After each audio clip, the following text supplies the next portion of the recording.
Welcome to the Inbound Debate, the only show where the host wears the same jumper each week. Maroon.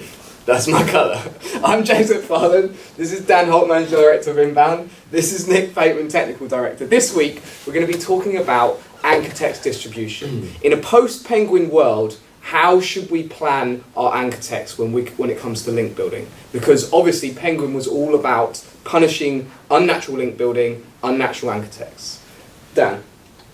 Well, I'm going to take issue with the way you phrased that question, because you said, how should we plan? But I think actually Penguin was all about counteracting artificial portfolios, and the very idea, therefore, of planning anchor text, I believe, is in itself an artificial process, and therefore I think, and don't get me wrong, I'm not completely naive. I think there are certain situations where maybe a site's been hit by Penguin, where you'd want to say, right, okay, now let's try and avoid keywords, let's try and go really brand heavy, or let's have lots of kind of non-brand, non-keyword stuff like click here's or for more information, etc., etc. So there are those circumstances, but I think as a general rule, it's important to keep a significant chunk of the links completely random. Okay. Well, okay. I don't fully disagree. I do disagree to quite a large extent, because I am an advocate of planning your anchor text. I think, and right at the moment, I think we're all aware that anchor text and keywords in links are the biggest factor when it comes to ranking off page, at least. There's nothing else right now, social signals and stuff, that's all very speculative. Anchor text is, we know what works. Now for me, there's a limit to where anchor text become too spammy and you end up like triggering something and you'll get hit. But sites that are legitimately link building, they're not spamming anything, they're getting links from government websites and everything like that. They can get links with great anchors in that will boost their rankings for a particular keyword. And to do that, and the best way to actually gain and make returns on that is to say, okay, I want to rank for this keyword. This month we're going to build 50 legitimate links. I want 5 or 6 or 7 to be SEO or inbound marketing or something, and the rest can kind of be not random, but brand links and just www. Sorry, no. Can I jump in? Yeah, brilliant. Basically, my issue, right, it's all about patterns, right? Now, I know you sometimes think that I give Google too much credit, and I should really just...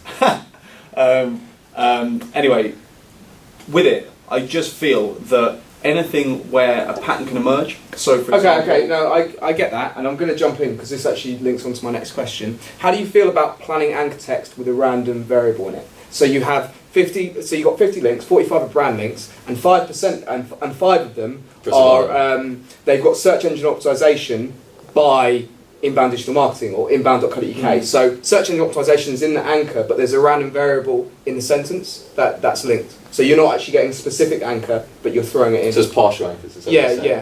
yeah. Well, no, it's not like a partial anchor because it's not like a derivative, but you have a random variable in your anchor text, but you still plan to link like a phrase, like search engine optimization, within the sentence. Okay.